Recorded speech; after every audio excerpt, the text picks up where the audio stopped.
And we're joined from the capital city, Jackson, Mississippi, by my man, Zach Servis, recording artist, recording engineer, owner of Sound by Service, dabbling in so many things.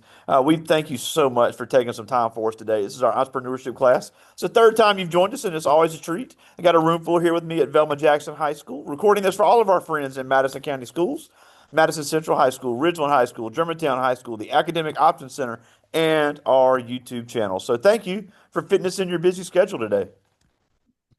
Hey, it is my pleasure, Greg. What's up, everybody? Happy to be here. As he introduced, my name is Zach Servis, and I'm actually I was telling him before I got on the call, I'm actually working on business right now. I was just in a business meeting. I paused it so I can come on and talk with y'all. I'll be getting off this call and going right back into it, discussing a potential partnership with a company here in Jackson, South Jackson, actually, to Awesome. see how we can move them forward and serve the community. Awesome. And we'll get into all that. But I was telling them, and we got to watch the Balenciaga video, which I told him, I said, I said, you can love his vocals or not, but that beat slaps. So It does. you originally from Fort Worth, Texas, and I always joke about you're from a dangerous part of Fort Worth called Fort Worth. And Yeah. you had, and I know you laugh about it now, but you dealt with some serious trauma as a child before you moved to Mississippi. Just give us a little background of your growing up and how you had a lot of things happen and how you overcame that to become and how you got into the music and sound industry. Yeah, man. So I was raised in a very Christian household, but I was raised by parents who hadn't healed. And that's why for anybody listening, therapy is cool. Counseling is cool. Telling people what hurt you and being vulnerable so you could actually work through those things is cool. Because when you don't, you abuse things and you abuse people and you hurt people. So I dealt with a dad who taught me everything I know about God. And that same dad tried to smother me with a pillow at 5 years old. That same dad physically abused me. That same dad called me an idiot all the time, talked down on me all the time, tried to stop my dream of making it in hip hop music and rapping because he didn't agree with it. And because he couldn't wrap his mind around God using me in that way because it didn't fit what he thought. So when you're unhealed and you've been hurt people hurt people. So I dealt with a lot of that. Then he kicked me out of the house twice. He kicked me out of the house once at 15, 16 years old because he said I gave him a look. I didn't give him a look. I was just trying to do what he said. So ends up kicking me out of the house with my younger brother. Out of two, I have two younger brothers. One of them, the one that he kicked out with me, is actually here in Mississippi with me now. We do stuff together in the music and production industry. And he actually works for one of the companies that I used to do work with here, Devane Lighting and Theatrical. They do major stuff across the nation. But I went through that. Then we grew up on the south side of Fort Worth. So while we were in a decent neighborhood, I mean, our house was like a 80, $90,000 three-bedroom little home, like 900 square foot home. So we weren't dirt poor, but we were poor enough to wonder sometimes where we were going to get our food from and whether or not we lost the house once. God made it to where 5 years later we got to move back into the same home, and the bank tried to take it from us again. And this time God really came through and we stood our ground and we prayed and we did our part and the Lord worked it out where we got to not just keep the house, but get it restructured. And actually the bank had to pay us money for reparations because they weren't doing things Wow. right. This was during the Obama stimulus where the banks were taking the money and stealing it instead of helping people save their mortgages. So I went through a lot of crazy things, man. I went through a couple close calls with some kids from another neighborhood that had some weaponry on them.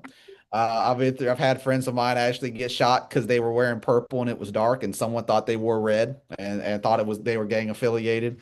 So I don't talk a lot about like that because it's like I'm not trying to make it sound like that's what I grew up in. I mean, I was decently safe, but I've had some interesting close calls. Here in Jackson, actually, off of Ellis, I had a drive-by shooting happen while I was driving Uber, right in front of me at 1 a.m. So I've had some times, but the way I overcame it, Greg, was by putting God first, man. The one thing my dad taught me that helped me through him being a jerk and him being at times a very very bad person, but he taught me to take God's word for stuff and not his own. So I didn't let my dad's poor example at times be how I saw God. I went and read the Bible for myself. I went and practiced putting others first and thinking how I can serve. My last name is literally Service, thinking how I could serve other people instead of myself. Depression comes when you're always thinking about what's negative and bad in your life and what you've got going on. That's what keeps you depressed. But I didn't have time to be depressed. I was too busy chasing a goal. I was too busy chasing the dream. I was too busy trying to find out how I could achieve and live in my purpose and help somebody else with the music, help somebody else with ministry, help somebody else with just a conversation and listening to them, talking to them. So that's what got me through to now. I'm married. I've got 4 children and another one on the way. I have literally achieved every single goal on my vision board, every goal except one political aspiration that it literally wouldn't have been possible for me to achieve because I was too young. So I tell y'all, man, uh, putting God first makes a difference. Putting others first makes just as big of a difference. And the dreams that you thought may be unachievable, they are achievable when you put in that work. Yeah, and you put in that work, and you've built yourself a great business in the production industry. Sound by Service does all type of event work, big and small. And we were talking before you came on. How many times have you been in an event and say, "Man, this person's really talented, but the sound sucks"?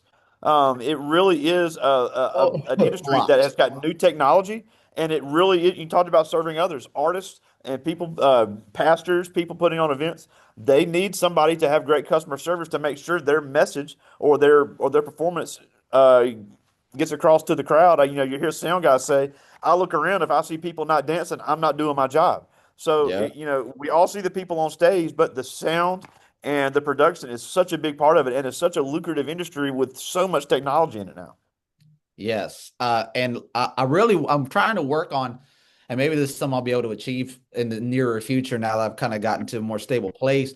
But I actually want to work on getting workforce development programs into these high schools to create a pipeline and a pathway because it's so funny. I was performing some of my music last night, and I was part of a Bible study at a local apartment complex in Midtown, and I was talking to some of the youth there, and I'm almost prophetic sometimes because I tell people in Jackson, I say in the Jackson metro area, and really a lot of the youth of today's society, but especially here in the Jackson metro area, if you ask a young person what they want to be, at least if they're a guy, they're going to usually tell you one of three things. I want to be a rapper or a music artist. I want to be an athlete, or I want to be a streamer, Yeah, almost without fail. And there is money to be made in those fields. But what most folks aren't going to have the heart to tell you guys is there is such a small statistical chance that you ever actually make a living doing those things. And two, you got to have a purpose behind why you want to do that, not just because it's the cool thing. Because the reason why I have succeeded in my business is the mission behind it.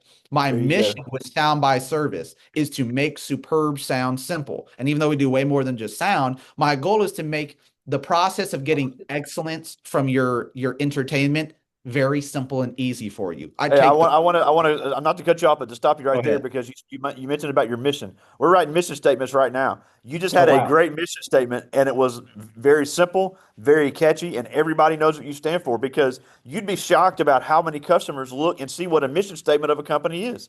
And you just Yeah. had a great one right there. No, you're correct. And I struggle with it sometimes. I'm a person who has a very fast mind. My mind's always trying to think of different things. So it can be very hard to come up with that one descriptive sentence.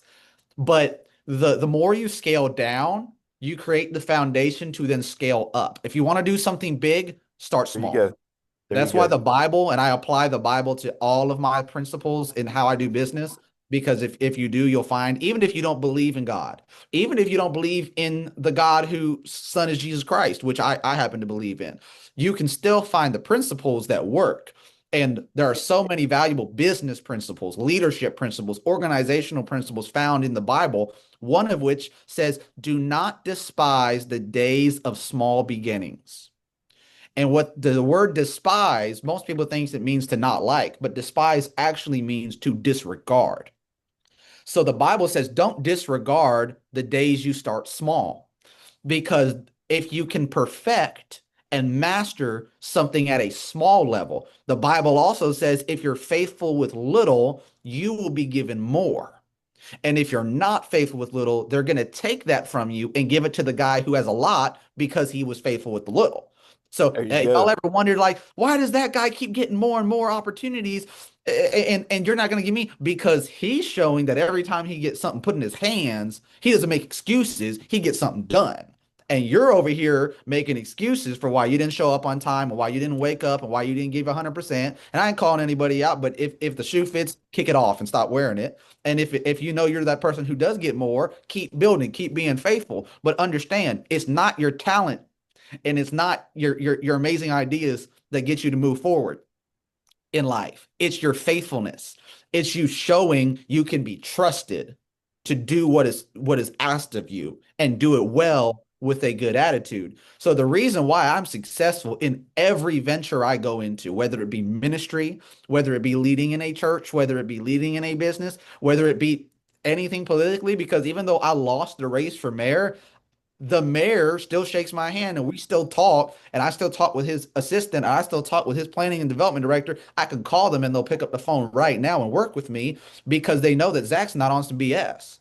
If Zach calls, he's got some serious. That's why I can call State Representative Fabian Nelson right now, and he'll call me asking me for thoughts on legislation because he knows that I'm serious and that I want to help people because my mission is defined. Even with the nonprofit that I just started, you probably aren't aware of this one, Greg, Oh, but I started a nonprofit called We Are Jackson. It's actually JXN. We Are JXN. Website's up and everything.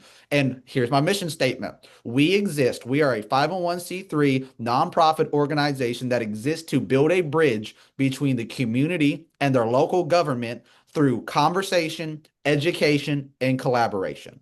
wow.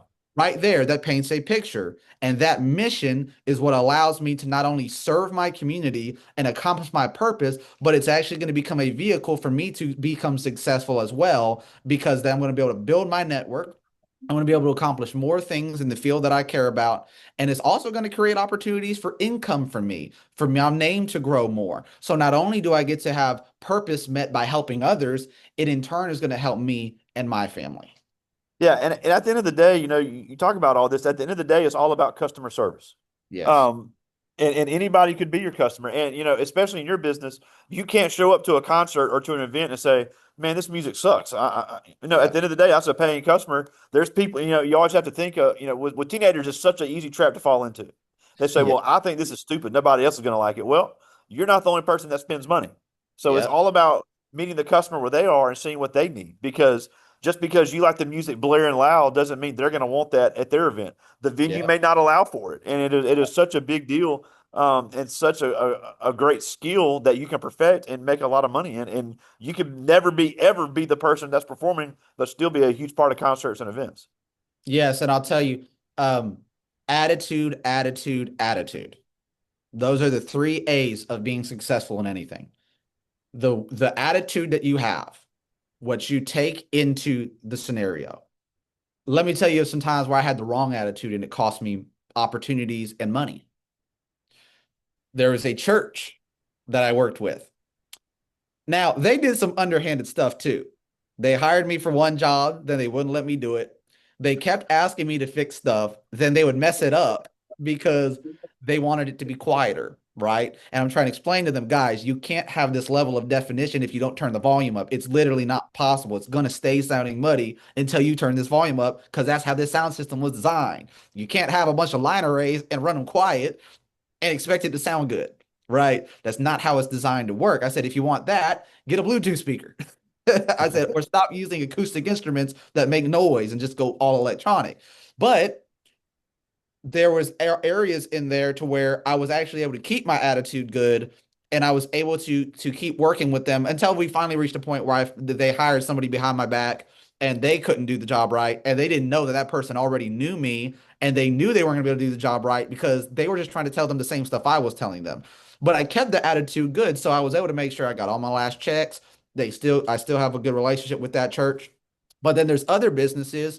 in places I worked to where I kind of had a bad attitude because I was like, well, y'all want this, but I think it should be mixed this way. I think it should sound that way. I think it needs more reverb. And they're like, we don't want more reverb. I'm like, but this is what the people doing this song have it sound like. And they didn't renew my contract. And now, funny enough, they still had to hire me a couple more times because they didn't have anyone else to do it. But that was a potential long-term client and a place where I got to serve and enjoy myself that I actually lost an opportunity potentially because I didn't have the right attitude. So then, about a year later, same guy's like, "Hey, man, we need someone to work this event. Can you do this without arguing with anybody?" I said, "Absolutely. Whatever you need, I got you." And that's how you keep the business flowing and you keep the opportunities coming in. I'll say this last thing and give it back to Greg because again, I used to think that it was your talent that gets you opportunities. It is, but it's not because the Bible says a man's gifts make room for him and put him in front of great men. But the other part that it doesn't say in that verse is it's your character that keeps you in the room because your gifts and talents will get you in the door. Your skills, your highlight reel will get you in the door, but they'll kick your butt out as soon as they realize you got a bad attitude. Or you think you're the man or you're the woman, you're entitled to something, or you don't have to work as hard as the rest, or you can't take correction and being told you're wrong. You take everything personally. They don't want to work with those kind of people. No matter how talented you are. The Cowboys still fired Terrell Owens. And that dude was the truth. Same thing with Des Bryant. So that's what I'll tell you. Attitude, attitude, attitude. Yeah, now I've got some great questions I want to get to, but before I do, I think it's important because I know you mentioned this before. When we're watching TV, we're watching a sporting event, we're watching especially something on television. It is so important because we complain about how we can't hear people, and I know you just lost your mind when they had the sound messed up with Giveon a couple years ago at the BET Oh, Awards, that was so and bad. you were I can like, tell you "There's millions exactly of what you're like, happened there's too. millions of people watching. How do you mess that up?" But that shows why there's a need for skilled people in this business. Yes. Funny enough, so I'll tell you exactly what happened, man. The person, so the way that they get the auto tune effect, auto tune's actually a brand. It's really just pitch correction, live pitch correction. But auto tune is one brand, Metatune's one that I use, Waves Tune. So most likely they were using Waves Tune because on live sound consoles they run a program called SoundGrid by Waves, and they run it on a Waves server. And in the Waves plugin, you have to change the key that it is set in every time a song changes. You don't want to be like Future. Future, the rapper, on a lot of his songs, he's actually not in key. He's not in tune because they just threw a chromatic tuner. If you are in music, you might know what chromatic scales are. And it's just like a pick whatever, it might work, but it's not defined to one set key. Whereas you put in the right key and it suddenly sounds a lot more beautiful. But Future can't sing, so that's already a struggle. It's like him and Little Wayne. Their use of auto tune is sometimes it works and sometimes it doesn't.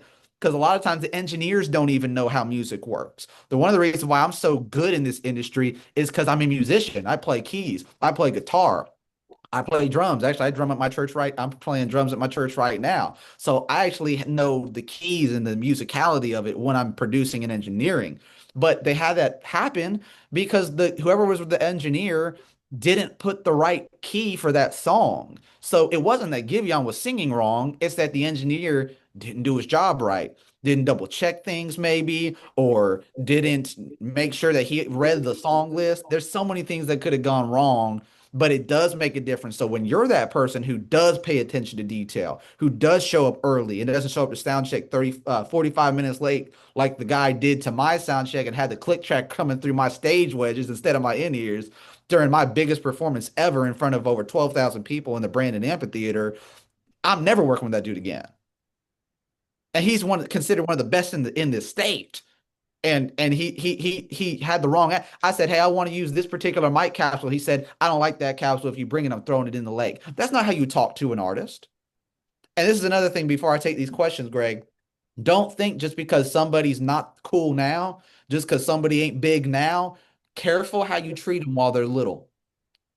If there's anyone in this classroom that you bully people, you better stop that crap because it's gonna bite you in that. Oh, I almost said a bad word. It's gonna bite you in the rear end, man. Because I was the nerd in high school and I was homeschooled, so I got extra bullied when folks saw me. They called me Dumbo because my ear stuck out a lot. They said you ain't never gonna make it rap. And guess what? I get paid hundreds and thousands of dollars to make music, and those folks are broke and still calling me for money. So I'm telling y'all, your attitude, it matters. Go ahead, Greg. I love questions. Well, I like. I got a great bunch in here. It's just we're just so blessed to have so many great students in this school, and this Good. class is great attitudes and great kids. But I like this one. This is Raheem Cole. He's in ninth grade, and he asked, during all the trauma you faced in your life, did that help you find the love for beats and stick with it as a career? It definitely helped because that was one of the ways that I released. Now, the only thing I would say I wish I knew, and I wouldn't have known this back then. I wasn't mature enough to know this, but I wish I knew it now. Don't release something that you don't want to stick around, There you because go. as soon as you release it, it's out there and it's very hard to get it back. There's one song I was actually listening to it yesterday as a remix of Drake's Too Much. And I did this song over a decade ago. And I literally verbatim said F you to my dad in that song when I remixed it because I had so much pain from what he was doing. And thankfully, I was able to get that song down. But imagine if at 27 years old, and I'm still trying to repair my relationship with my dad. And, I'd love him to make the effort. He doesn't really make it, but if I want that to happen, and that song's still out, and there's people singing it and playing it because now I'm famous and all this stuff. Imagine what that would do to hurt it. So yes, it helped me, but there also I wish I had the foresight to realize not everything that I'm feeling should make it out into the internet. So now there are songs that I still write, even like things that go between me and my wife. There's things that hurt me, and I write a song to get the feelings out. That song will never see the light of day, but I do allow it to get released because until you get it out of you, it festers and it creates bitterness. But now I'll write the song, I'll put it out, but then guess what? I'll put it out to myself, like I'll record it and I'll mix it, but I won't release it. And that's just for me to hear and get that out, and then I'll pray, and that's how I'll get my resolution. So it did help me a lot, and it still helps me. But now I'm more careful with how I use that. I may make the song or I may write something, but I may never put it in public because you don't want to necessarily let your personal venting be something that touches other people because it may do more than cause them to relate. It may cause them to stay there. I like this one. This is Albriana Towner. She's in 11th grade, and she asked, "What made you want to be a white guy who was a rapper?" Well, unfortunately, I had no control over being a white guy, but I did have control over being a rapper. I don't think I asked God make me a white guy before he sent me to my parents. But I want to rephrase the question. Why do you think God called you as a white guy to be a rapper? And I think it's because he knew he was going to plant me in Jackson, Mississippi, where the demographic is 86% black and everyone around here wants to be a rapper. And he knew that that would open their ears. And instead of them writing me off as some little nerd, then not listening to me, they actually will now listen to me and I can pour wisdom into them. I can show hope to them. I can show that you don't have to conform to what this world tells you is cool, to what current hip hop culture tells you is cool. Dude, banging a bunch of girls, it's kind of cool at first till you realize the baggage that comes with it. It's kind of cool doing everything to get this money until you realize what's on the back side of that you always watching your back and you're always scared that you can't trust somebody. And they don't tell you, guys, I've been out in these streets. I've walked in the streets where people have gotten murdered the next day. Like I was telling Greg, I've had drive-bys happen in front of me here in Jackson just like a year ago. And I have four children and one on the way. And I'm only 27 years old. So I believe that God chose me as he chooses anyone because he knew that for one, it would sound stupid. Most folks look at me and I say I rap and they're like, of course. Then I rap and their jaws like, and because I don't just rap, I rap good. I'm not corny. Like I can keep up Yeah. with the best of them. I turned down a let's just say a lot of zeros offer from a major label that if I tell you the name of the label, you will know the artists that are on that label. One of them just got arrested for walking naked down the street. It was all in the news. So I'm telling you guys, the Bible says that God chooses and uses the foolish things to confuse the people who think they're wise because it shows them that it was God and not them, and it gives him glory. So to answer your question, I believe that I became a rapper because God wanted to use something that sounded and seemed so outrageous. A white guy at 19 years old in Jackson, Mississippi, rapping. Who would have thought it? And building a career off of it. And now God gets to have the glory off of that. And I went from being this nerd that nobody knows to I got to perform my music, get paid, and do it in front of the largest crowd that venue, the Brandon Amphitheater, has ever seen. And we had two. It was a youth night, and we had 2,000 people, young people under the age of 18, give their lives to Christ that night. And that is the impact that me saying yes to God made. Awesome. I got time for two more. This is Shateria Hannon. She's in 10th grade, also a drummer here at our band at Velma Jackson High School. And she asked, what are some goals you have for the future of your music and your businesses? So with the future of my music, I'm about to release a new album. One of the singles, well, two. Balenciaga is one of the singles. That was the first single ever. And the second one is called Like Me. Y'all should check it out. It's already out. So the future is dropping that album. I just finished the last mix and master last week. So every song is done. It's ready to put out. We're putting together the rollout strategy, the promotion campaign. So I'm probably gonna do about 3 to 4 more releases of singles, put some music videos together, get those put out. Then when it comes to business, I can't tell you exactly how this conversation is going to end, but it's going pretty well. I may be doing some partnerships with a particular business here in Jackson. Running my nonprofit, my goal is to get connected with a lot of the residents in the city, and I'm already succeeding. Get connected with businesses and see how can we make them and their government work together instead of there Awesome. being so much separation. And then for like the sound business, I'm looking for how I can do more consulting, less of actually running the events. Like I've got the Mississippi Energy Cooperative Summit. I'll be running production for that on 9/11 this year. So there's stuff I'm taking some stuff still, but I'm looking for how I can step out of that and actually train more people to do that work instead. So hey, if you're an 11th or 12th grader that's really close to graduating and you're interested in getting into this field, hey, holler at Greg. He'll get you in contact with me and we may have an opportunity for you to start interning. Absolutely. Well, I got one more, and I don't like talking politics on this channel, and because I'm not, it's not my place. But this is Zayden Mann. He's in ninth grade, and he does ask, "What was your biggest inspiration to run for mayor of Jackson?" Yes, prayer. I didn't want to. It wasn't part of my plan. I actually wanted to run for federal office later in my life, but I was praying in my kitchen while doing dishes. Good men do dishes. And I asked the Lord, who will care about the people and who will put your kingdom first and who should I support? And I heard in my heart, why not you? And I fought it at first, but it's important to have not just peers that are your age that you listen to, but There you people go. older than you in your There you life that go. you can trust. So I started calling my elders. I started calling my partners. I started calling my church accountability. People ranging from my age all the way up to 60, 70, 80 years old. And they all started saying the same thing. Zach, yes, do this. Yes, this is God. Yes, you can do this. Um, even though they were acknowledging the challenges I would face. So that is what led me because I realized, okay, this is God. And at first, my wife wasn't on board. It didn't make sense to me either. So I really didn't go as hard as I could have at first. But when I started to see the fruit, I started to see the results, I started to see the impact I was making, the hope that I was bringing to the young people of Jackson, and even elders who were 60, 70 said, I've never even cared before. I care because of you. That's when I realized, okay, and that's when I really started ramping it up. I dropped those music videos, the Hotline Bling remix, the Not Like Us remix, and people still come up to me about it today. So it was the purpose. It was the prayer of what does God really want me to do? It was to serve the city of Jackson. And that's what led me to get into it. And now I doubt I'll ever get out.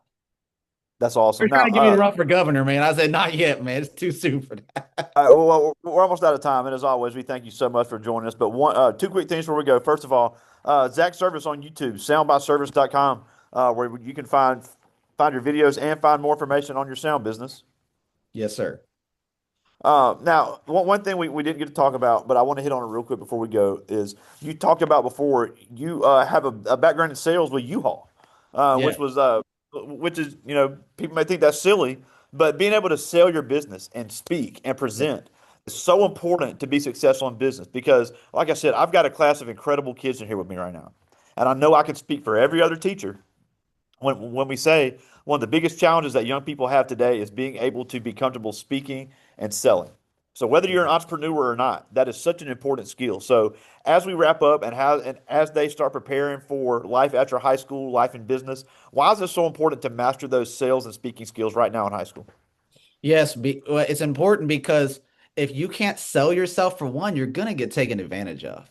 If you don't know how to speak up for yourself and show your value and negotiate and communicate your desires and communicate what you want and what you stand for and communicate what you're presenting to somebody, then they're not gonna care. They're not gonna take you seriously. They're gonna pick somebody who's in a better position, or they're gonna use that as an opportunity to take advantage of you. So one thing I tell you, spend less time on social media, touch some grass, have real conversations, learn how to be comfortable with silence, learn how to pause and not feel like it's an eternity, learn how to use different language. Learn how to increase your vocabulary. It's cool to read a dictionary. It's cool to practice speaking. Talk in the mirror. I talk. My wife makes fun of me all the time, because I'm talking to myself in the mirror, in the shower. I'm butt naked in the shower, having a full blown conversation with nobody but myself. But guess what? I'm out here succeeding. I'm out here speaking well. I'm not afraid to talk anymore. I'm not afraid of one-on-one conversations or presentations because I spend the time practicing and rehearsing. Don't be afraid to be weird. Don't be afraid to get laughed at because while they're laughing at you, you're going to be laughing to the bank. There you go. Well, I appreciate you finishing your schedule. It's always a pleasure. We'd love to have you on campus sometime. My man, Zach Servis. Talk to you soon, buddy. Man, appreciate you. Y'all be great. I see you, buddy.